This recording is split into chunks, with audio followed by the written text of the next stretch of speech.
میں مبلغ بنوں سنتوں کا، خوب چرچا کروں سنتوں کا، ہو کرم بہر خاک مدینہ۔ الحمدللہ رب العالمین والصلاة والسلام علی سید المرسلین، اما بعد فاعوذ باللہ من الشیطان الرجیم، بسم اللہ الرحمن الرحیم۔ پڑھیے الصلاة والسلام علیک یا رسول اللہ وعلی آلک واصحابک یا حبیب اللہ۔ الصلاة والسلام علیک یا نبی اللہ وعلی آلک واصحابک یا نور اللہ۔ سب سے پہلے اچھی نیتیں کر لیتے ہیں، کیونکہ رسالت میں آپ صاحب لولاک سیاہ افلاک فخر موجودات سید سادات صلی اللہ علیہ وسلم کے فرمان کا خلاصہ ہے، نیت المؤمن خیر من عملہ، مسلمان کی نیت اس کے عمل سے بہتر ہے۔ ایک عظیم نیت وہ ہے اللہ تبارک و تعالی عز و جل کی رضا کی نیت۔ یقیناً یہ اجتماع پاک سبب بنا کسی کے بلانے کا اور ہم سب جمع ہو گئے، مگر ہمارے آنے میں اگر بنیادی طور پر یہ نیت نہ ہو کہ ہم اللہ تبارک و تعالی کی رضا کے لیے جمع ہوئے ہیں، تو آئے بھی، وقت کی انویسٹمنٹ بھی ہوئی، مگر اگر اللہ تبارک و تعالی عز و جل کی رضا کی نیت نہ ہوگی تو پھر وہ برکات کہ جو اس وقت میں ہمیں حاصل ہونی چاہیے ممکن ہے کہ ان سے ہمیں محرومی ہو جائے۔ تو لہٰذا سب سے پہلے یہ نیت کر لیجئے کہ ہم سب کا یہاں جمع ہونا کس لیے ہے؟ فقط اللہ کی رضا کے لیے، ٹھیک ہے نا؟ اور آپ نے سنا ہوگا کہ نیت صادق مراد حاصل۔ انشاءاللہ عز و جل اچھی نیتوں کے ساتھ بیٹھیں گے تو برکتیں بھی خوب ملیں گی۔ اللہ کی رضا کی نیت کر لیجئے، علم دین حاصل کرنے کی نیت کر لیجئے، بیان سنیں گے تو توجہ کے ساتھ سننے کی نیت کر لیجئے، نگاہیں جھکا کر آنے جانے والوں کی طرف توجہ کو بٹنے نہ دینے کی نیت آپ کر لیجئے، اگر کاغذ اور قلم میسر ہو تو کچھ نہ کچھ پوائنٹس لکھ لینے کی نیت کر لیجئے، جو کچھ سمجھ میں آئے اسے یاد کرنے کی نیت کر لیجئے۔ اور پھر جہاں کل اس تقریب کا تذکرہ ہم مختلف حلقوں میں کریں گے تو سنتوں بھرے بیان کے بھی مدنی پھول انشاءاللہ عز و جل اگر ہم نوٹ کر لیں گے تو اسلامی بھائیوں کو نیکی کی دعوت کی بھی نیت کر لیجئے۔ پھر اسی طرح بیان کے دوران اللہ کریم عز و جل کا اسم مکرم آتا ہے تو عز و جل کہنے کی نیت کر لیجئے، درود پاک پڑھنے کا موقع آتا ہے تو صلی اللہ علیہ وسلم پڑھنے کی نیت کر لیجئے، کسی صحابی کا نام آتا ہے تو رضی اللہ عنہ کہنے کی نیت کر لیجئے۔ اس طرح جتنی اچھی نیتیں ہوں گی انشاءاللہ اتنا ہی ثواب بڑھتا چلا جائے گا۔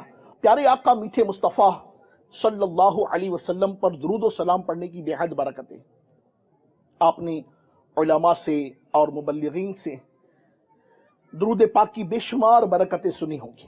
آئیے میں بھی ایک حدیث پاک کا مفہوم آپ کی خدمت میں پیش کرتا ہوں کہ میرے آقا و مولا ملجا و ماوا ہادی و مہدی مرشدی و مرسلنی صلی اللہ علیہ وسلم کے فرمان کا خلاصہ ہے کہ جو کوئی شخص میری محبت اور میرے شوق کی وجہ سے، میری محبت میں اور شوق کے ساتھ، جو کوئی شخص میری محبت اور میرے شوق میں مجھ پر صبح کو 3 مرتبہ اور شام کو 3 مرتبہ درود شریف کا نذرانہ پیش کرے۔ کتنی مرتبہ جی؟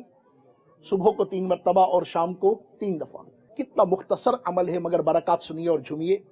جو کوئی شخص میری محبت اور میرے شوق میں مجھ پر صبح کو 3 مرتبہ درود شریف پڑھے اور شام کو 3 مرتبہ درود شریف پڑھے تو اللہ تبارک و تعالی عز و جل اس بندے کے اس دن اور اس رات کے گناہوں کو معاف فرما دے گا۔ صلو علی الحبیب صلی اللہ تعالی علی محمد۔ حضرت سیدنا انس بن مالک رضی اللہ تعالی عنہ بیان کرتے ہیں کہ ہم بارگاہ رسالت صلی اللہ علیہ وسلم میں حاضر تھے کہ تاجدار رسالت شہنشاہ نبوت صلی اللہ علیہ وسلم نے ارشاد فرمایا اس راستے سے تمہارے پاس ایک جنتی شخص آئے گا. آقا کریم کی محفل سجی ہے، اصحاب کریم موجود ہیں، اور آقا علیہ الصلوۃ والسلام نے ایسے میں کیا ارشاد فرمایا کہ اس راستے سے تمہارے پاس ایک جنتی شخص آئے گا. اتنے میں آقا نے فرمایا، اور اتنے میں ایک انصاری صحابی بڑھتے ہوئے آئے جن کی داڑھی سے وضو کا پانی ٹپک رہا تھا، تازہ وضو کر کے ابھی اندر داخل ہوئے تھے. انہوں نے اپنے جوتے بائیں ہاتھ میں پکڑے ہوئے تھے. قریب آئے، سید دو عالم نور مجسم رحمت عالم صلی اللہ علیہ وسلم کی جناب میں سلام پیش کیا. صحابہ کرام علیہ رضوان انہیں دیکھتے رہ گئے. سبحان اللہ، کتنا خوش نصیب ہے کہ آقا کریم علیہ الصلوۃ والسلام نے انہیں جنتی ارشاد فرمایا. اور جس کو کریم مصطفیٰ صلی اللہ علیہ وسلم جنتی ارشاد فرما دے تو آپ سمجھ سکتے ہیں کہ اس سے بڑھ کر نعمت کیا ہوگی، اس سے بڑھ کر مسرت کیا ہوگی، اس سے بڑھ کر اس کے لیے مقام و مرتبہ کیا ہوگا کہ وہ زباں جس کو سب کن کی کنجی کہیں. آقا علیہ الصلوۃ والسلام کی مبارک زبان سے نکلا، ہو گیا. وہ زباں جس کو سب کن کی کنجی کہیں، اس کی نافذ حکومت پہ لاکھوں سلام. آقا کریم رؤوف الرحیم علیہ تحیت و ثنا و تسلیم نے ان صحابی کو یہ شرف بخشا کہ صحابہ کرام علیہ رضوان میں وہ آگے بڑھے. آقا نے کیا فرمایا کہ تمہارے پاس اب ایک جنتی شخص آئے گا. صحابہ کرام اس پر رشک کرنے لگے. دوسرا دن آیا، توجہ چاہوں گا آپ کی. دوسرا دن آیا، اسی طرح سید دو عالم صلی اللہ علیہ وسلم تشریف فرما ہیں، اصحاب کریم حاضر ہیں، اور آقا علیہ الصلوۃ والسلام نے پھر یہ بات ارشاد فرمائی کہ ابھی اسی راستے سے ایک جنتی تمہاری طرف آئے گا. صحابہ کرام علیہ رضوان راستے کو دیکھ رہے ہیں. وہی صحابی جو کل حاضر ہوئے تھے رسالت مآب علیہ الصلوۃ والسلام کی جناب میں، وہ اسی کیفیت میں حاضر ہو رہے ہیں. صحابہ کرام علیہ رضوان انہیں دیکھ کر رش کر رہے ہیں. تیسرا دن آیا، وہی صحابہ کرام علیہ رضوان کا مبارک جھرمٹ ہے، آفتاب نبوت رحمت عالم نور مجسم شاہ بنی آدم صلی اللہ علیہ وسلم جلوہ فرما ہے. پھر آقا علیہ الصلوۃ والسلام نے ارشاد فرمایا کہ اس راستے سے تمہارے پاس ایک جنتی شخص آئے. صحابہ کرام علیہ رضوان کا تجسس بڑھا کہ آج وہ کون خوش نصیب ہے جسے آقا نے جنت کی بشارت دی ہے. دیکھا تو وہی صحابی رضی اللہ تعالی عنہ اسی سادگی کے ساتھ حاضر خدمت ہو گئے.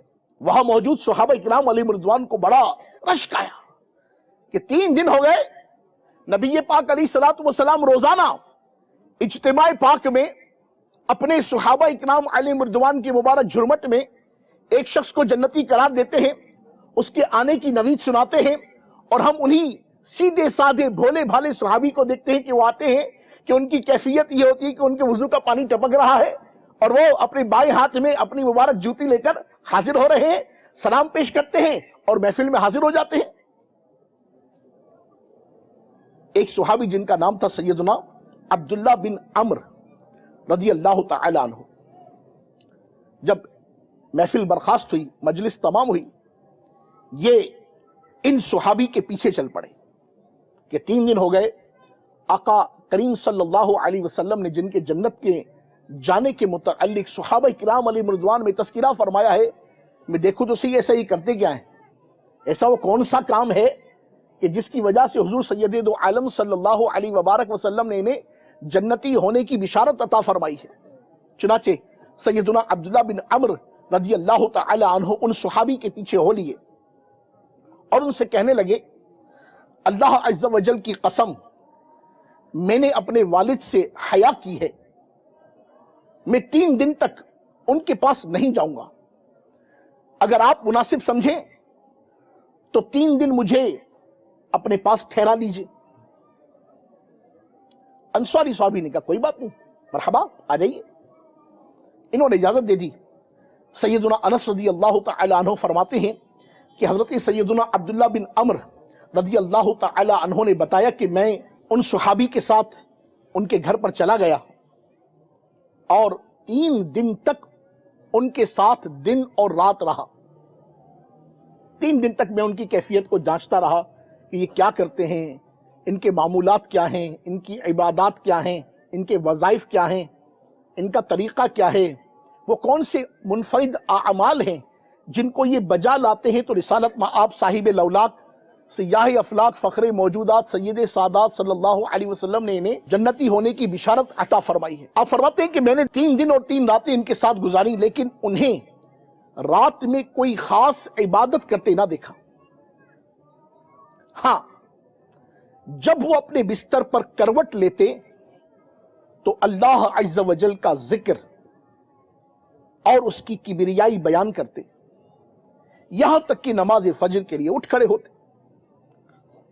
3 دن تک میں ان کے اس معمول کو دیکھتا رہا کہ رات میں تو کوئی ایسی خاص عبادت نہیں، اور دن بھر بھی یہ اپنے معمولات میں کوئی ایسا شغف نہیں اختیار کرتے کہ جس سے کہا جائے کہ یہ سمجھ میں آتا ہے کہ یہ بات شاید ان کے اتنے بڑے مقام اور رتبے کے، چاہے وہ یہودی ہو کر مرے یا نصرانی. حضرت سیدنا عبداللہ رضی اللہ تعالیٰ عنہ فرماتے ہیں کہ میں نے انہی انصاری صحابی سے اچھی بات کے علاوہ کچھ نہ سنا.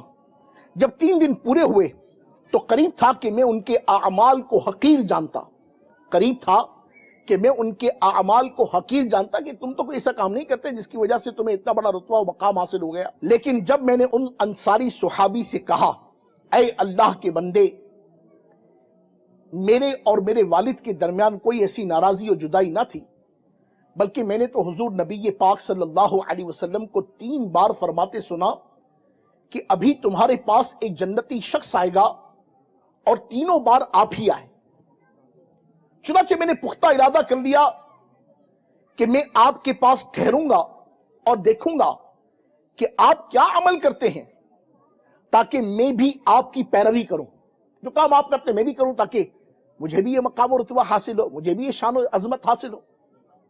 لیکن میں نے آپ کو کوئی بڑی عبادت کرتے تو نہیں دیکھا، تو پھر آپ کیسے اس بلند مقام تک پہنچے کہ حضور سید دو عالم صلی اللہ علیہ وسلم نے آپ کے متعلق یہ بات ارشاد فرمائی کہ آپ جنتی ہیں. یہ انصاری صحابی جب یہ سنتے ہیں تو کیا ارشاد فرماتے ہیں؟ توجہ کیجئے گا. یہ ارشاد فرماتے ہیں، اور تو کوئی عمل نہیں ہے، بس یہی ہے جو آپ نے دیکھا. بھئی آپ نے 3 دن میرے ساتھ گزارے ہیں، 3 راتیں میرے ساتھ گزاری ہیں، اور جو بھی میرے معاملات و معمولات ہیں وہ سب آپ کی نگاہوں کے سامنے آ گئے ہیں. فرماتے ہیں اور تو کوئی عمل نہیں، بس یہی ہے جو آپ نے دیکھا. بس حضرت سیدنا عبداللہ رضی اللہ تعالیٰ عنہ فرماتے ہیں کہ یہ بات سن کر جب میں وہاں سے چلنے لگا تو ان انصاری صحابی نے مجھے آواز دی اور کہا، میرا کوئی اور عمل نہیں، بس یہی ہے جو آپ نے دیکھا. اس کے علاوہ میں کسی بھی مسلمان کے لیے اپنے دل میں کھوٹ نہیں پاتا، اور جو اللہ تبارک و تعالی نے کسی کو دے دیا ہے اس پر حسد نہیں کرتا. اللہ نے کسی کو نوازا ہے، میں اس پر حسد کیوں کروں گا.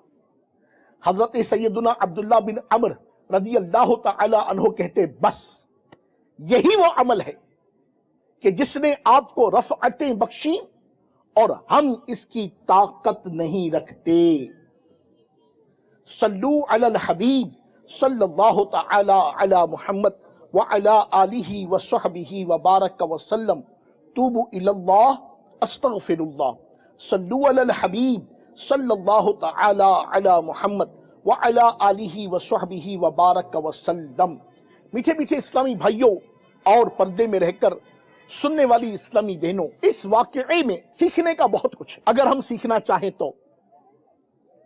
سید دو عالم صلی اللہ علیہ وسلم کا کسی کو جنت کی بشارت عطا فرمانا، اور پھر ان کے معمولات میں اس کیفیت کا آنا کہ کیا، کہ میں کسی مسلمان کے لیے اپنے دل میں کھوٹ نہیں پاتا، اور جو اللہ تبارک و تعالی نے کسی کو دیا ہے اس پر حسد نہیں کرتا. یہ کہنے کو 2 جملے ہیں مگر اپنے اندر بہت بڑی وسعت لیے ہوئے، بہت بڑی وسعت لیے ہوئے. جو مدنی پھول میں آج آپ کی خدمت میں لے کر حاضر ہوا ہوں وہ یہی ہے کہ کسی بھی مسلمان کی زندگی 4 چیزوں پر مشتمل ہوتی ہے. 4 چیزیں تمام مسلمانوں کی زندگی، اگر نہیں ہے تو ہونی چاہیے، یہ بھی عرض کرتا چلو. وہ 4 چیزیں کون سی ہیں ذرا توجہ فرمائیے گا. علماء نے لکھا ہے نمبر 1 مسلمان ہے تو اس کی زندگی کا بنیادی معاملہ ایمانیات ہے. کیا ہے؟ ایمانیات، ایمان لانا، اور ایمان کے وہ تمام تر مراحل، اس کی معلومات. یہ مسلمان کی بنیادی ذمہ داری ہے کہ وہ اسے حاصل کرے، اس کا علم سیکھے، اس کے متعلق حساس ہو. اگر اس کے متعلق ان نون ہے تو پھر انڈرسٹوڈ ہے، اللہ نہ کرے، اللہ نہ کرے، اللہ نہ کرے، اس کے چھن جانے کا بھی ڈر ہے. اب ایمان یہ کتنی بڑی نعمت ہے، مجھ اور آپ کو تو امی جان کے پیٹ سے مل گئی، کیونکہ ہم پاکستان میں پیدا ہوئے، مسلمان کے گھر میں پیدا ہوئے. آنکھ کھولتے ہی ہمارے کان میں اذان دے دی گئی، لوری دیتے ہوئے لا الہ الا اللہ کی صدا ملی. مسلمان تھے، محلوں میں رہتے تھے، اذانوں کی آوازیں ہمارے کانوں سے ٹکراتی تھی. یہ بالکل سمپل ہے، ہمیں فیل نہیں ہوتا. اور اللہ تبارک و تعالی وہ وقت نہ لائے کہ واقعی ہمیں اللہ تبارک و تعالی کا نام لینا، رسول اللہ علیہ الصلوۃ والسلام کا نام نہ یا سننا ہمارے لیے مشکل ہو جائے. جیسے اگر ہم پاکستان میں نہ ہوں، دوسرے کسی اسلامی ملک میں نہ ہوں، تو جہاں وہاں پر مسلمانوں کی کیفیات ہیں، حالات ہیں، معاملات ہیں، جو اسلامی بھائی اوورسیز جاتے رہتے ہیں، بزنس ٹرپ پر جاتے رہتے ہیں، فقط جمعہ پڑھنے کے لیے انہیں کن تکلیفوں کا منہ دیکھنا پڑتا ہے یہ اچھی طرح جانتے ہیں. اگر تھوڑا بہت ہی مذہبی رجحان ہوتا ہے نا، تھوڑی بہت ہی مذہبی سوچ ہوتی ہے، وہ مسجد نہ دیکھ کر پریشان ہوتے ہیں. ایک مسجد کے واسطے انہیں جب کئی کلومیٹر بلکہ 20 کلومیٹر دور جانا پڑتا ہے، اور پھر وہاں پر بھی جو مسلمانوں کی کیفیت و حالات دیکھتے ہیں تو دل دکھتا ہے. اور پھر شکر ادا کرتے ہیں کہ الحمدللہ ہم ایک ایسے وطن میں ہیں کہ جہاں پر چپے چپے پر مسجد ہے، اللہ کی رحمت سے اذانوں کی آوازیں آ رہی ہیں، اللہ پاک کا نام لیا جاتا ہے. موقع محرم الحرام شریف کا ہو، یا ربیع الاول شریف کا ہو، ربیع الثانی شریف کا ہو، یا رجب شریف کا ہو، شعبان کا ہو، اور رمضان کی تو کیا ہی بات ہے. ہر موقع کو مسلمان کیسے سیلیبریٹ کرتے ہیں، کس انداز سے مناتے ہیں، کتنا اہتمام کرتے ہیں، کتنی خوشی کی صورتیں ہوتی ہیں. مسلمان کس قدر تس کو احتشام اور شان و شوقت کے ساتھ اپنے شاعر کو بنانے کی صورت اختیار کرتے ہیں، یہ وہی سمجھتا ہے، یہ وہی جانتا ہے، یہ اسی کو احساس ہوتا ہے کہ جو دین سے محبت رکھنے والا ہے. مگر اس کی نسبت جس کی دنیاوی ہی سوچ ہے تو اسے اس بات کا احساس نہیں ہوتا. بنیادی چیز ہے ایمان. جس قدر ایمان مضبوط ہوگا، انسان اسی قدر اپنے آپ کو دین کی قربت اختیار کرنے کو، دین کا جذبہ اختیار کرنے کو، دین کی محبت میں آگے بڑھنے کو، دین کے متعلق سوچ وچار کرنے کو، دینیات کے متعلق اتنا حساس ہوگا اگر اسے بنیادی طور پر ایمانیات کے متعلق تھوڑی بہت بھی معلومات ہوگی. ایک کوشچن مارک آپ کی طرف بڑھا رہا ہوں. یہ تو ایمان ہمیں ورثے میں ملائے گویا، امی کی گود میں ایمان مل گیا الحمدللہ. ہمیں اس کے لیے کوئی جتن نہیں کرنے پڑے، کوئی کوشش نہیں کرنی پڑی، اس کے لیے کوئی پتھر نہیں کھانے پڑے، اس کے لیے کوئی ہمیں ریت پر نہیں لٹایا گیا، اس کے لیے مجھے اور آپ کو کوئی کوڑے نہیں برسائے گئے. لا الہ الا اللہ محمد رسول اللہ صلی اللہ علیہ وبارک وسلم پڑھنے پر کسی نے آج تک تھپڑ نہیں کھایا، کسی نے گھوسا نہیں کھایا، کسی نے مار نہیں کھائی. کھائی کسی نے؟ نہیں. بلکہ اللہ تبارک و تعالیٰ کی رحمت ہے، ہم جس قدر پڑھتے ہیں اسی قدر برکتیں ملتی ہیں. مگر پوچھئے اسی ایمان لانے کی پاداش میں سیدنا بلال حبشی کو کیسی تکلیف اٹھانی پڑی، اسی ایمان لانے کی پاداش میں سیدنا سلمان فارسی رضی اللہ عنہ کو کیسی تکلیف اٹھانا پڑی، اسی ایمان لانے کی پاداش میں سیدنا صدیق اکبر کو کیسی تکلیف اٹھانی پڑی، اسی ایمان لانے کی پاداش میں سیدنا عثمان غنی کو کیسی ہجرت کرنی پڑی. اصحاب کریم رضوان اللہ علیہ مجمعین نے اسی ایمان لانے کی پاداش میں جو مجھ اور آپ کے پاس فری میں آ گیا، without any discussion, without any instruction, without any difficulty, without any calamity، میں اور آپ ایمان والے ہو گئے. مگر فقط لا الہ الا اللہ محمد رسول اللہ صلی اللہ علیہ وسلم پڑھنے کی پاداش میں آج بھی دنیا میں ایسے مقامات ہیں جہاں مسلمان تکلیف میں ہوتے ہیں. کسی بھی مسلمان کی حقیقی زندگی 4 چیزوں پر مشتمل ہے، جس کا میں تھوڑا تذکرہ کرتا ہوں، پھر چوتھی بات پر آتا ہوں، تو پھر انشاءاللہ یہ روایت یہ واقعہ اس سے کنیکٹ ہو جائے گا، اس پر میں مدنی پھول پیش کرنے کی کوشش کروں گا. پہلا ایمانیات، جس کی میں کچھ نہ کچھ ہنٹس دے کر آپ کو آگے بڑھ رہا ہوں. میرا موضوع نہیں ہے، ورنہ خود یہ ایک جامع موضوع ہے جس پر بہت بولا جا سکتا ہے. آگے بڑھیے. ایمانیات کے بعد دوسری چیز ہے عبادات. مسلمان ہیں تو عبادت بھی کرے گا.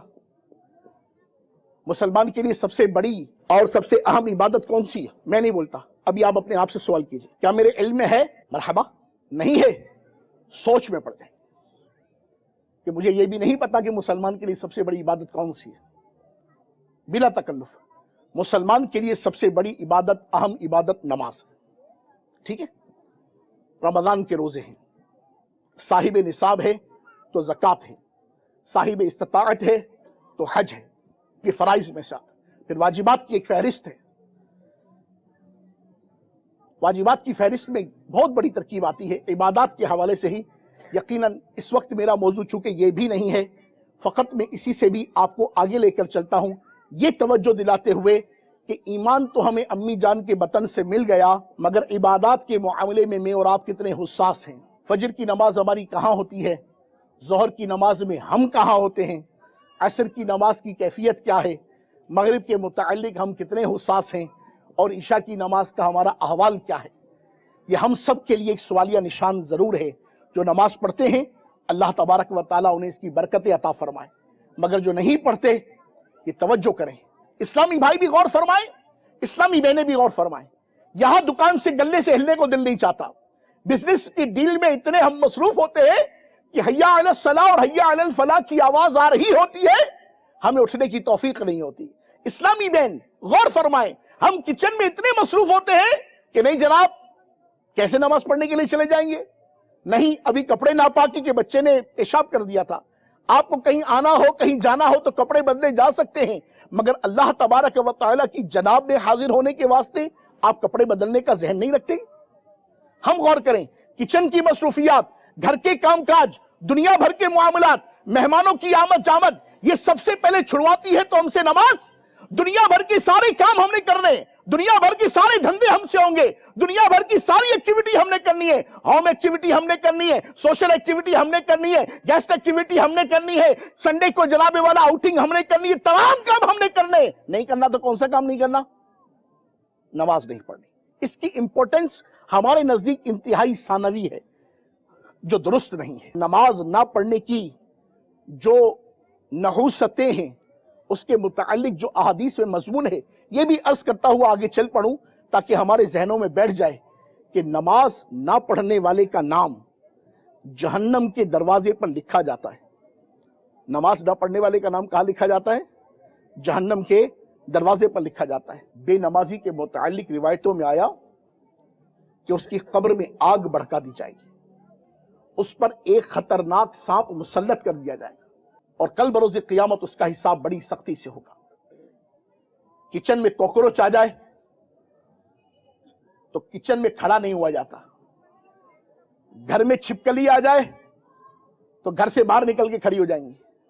مجھے آپ بتائیے، نماز نہ پڑھنے کی پاداش میں، نماز کو چھوڑنے کی پاداش میں، نماز کو اہمیت نہ دینے کی پاداش میں، نماز کے متعلق ہلکی سوچ رکھنے کی پاداش میں، اللہ نہ کرے آج ہماری کوٹھی میں، آج ہمارے بنگلوں میں، آج ہمارے فلیٹ میں، آج ہمارے کشادہ روم میں اگر چھوٹی سی چھپکلی یا کوکروچ آ جاتا ہے تو کھڑا ہونا دشوار ہو جاتا ہے۔ جب تک اسے باہر نہ نکالا جائے، جب تک اسے مار نہ لیا جائے، ہم سے ٹھہرا نہیں جاتا، ہم ڈر رہے ہوتے ہیں۔ چیخ رہی ہوتی ہے اسلامی بہنیں، ان کی چیخوں کی آواز آس پڑوس والے سن رہے ہوتے ہیں، بھائی ہوا کیا، چھپکلی آ گئی ہے، ہوا کیا کوکروچ آ گیا ہے، ہوا کیا مینڈک نکل آیا ہے، ہوا کیا اللہ نہ کرے گھر میں سپولا نکل آیا، اللہ نہ کرے چھوٹا سانپ نکل آئے، پھر تو آپ سمجھتے ہیں کہ کیفیت کیا ہوگی۔ ارے اتنے بڑے مکان میں اتنا سا سپولا آیا تو ہماری جان نکل گئی، گھر سے نکل کے باہر کھڑے ہو گئے۔ اسلامی بھائی بھی غور فرمائیں، اسلامی بہنیں بھی غور فرمائیں، واللہ نماز نہ پڑھنے کی پاداش میں اللہ نہ کرے اگر رب العالمین عز و جل ناراض ہو جائے،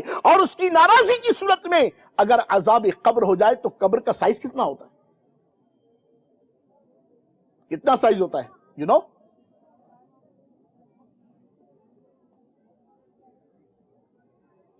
تین بائی 6 کی قبر ہوتی ہے، 12 بائی 12 کی قبروں میں لال بیگ آ جائے تو سنبھالا نہیں جاتا۔ 3 بائی 6 کی قبر یا 4 بائی 8 کی قبر، چلیے مان لی آپ کی بات مان لی، تھوڑی کشادہ کر کے بنا دیا آپ نے، اس میں اگر بچھو آ جائے، اس میں اگر سانپ آ جائے، اللہ نہ کرے اس میں اگر آگ بھر دی جائے، پھر کیا ہوگا؟ غور طلب امر ہے، توجہ فرمائیے، آگے بڑھتے ہیں۔ رمضان کے روزے، زکوٰۃ، حج، یہ سب اپنی اپنی جگہ پر اہمیت کے حامل ہیں۔ صاحب نصاب ہیں آپ، زکوٰۃ ادا کرنے کا ذہن ہے، ثم مرحبا، ماشاء اللہ، پورے سال کی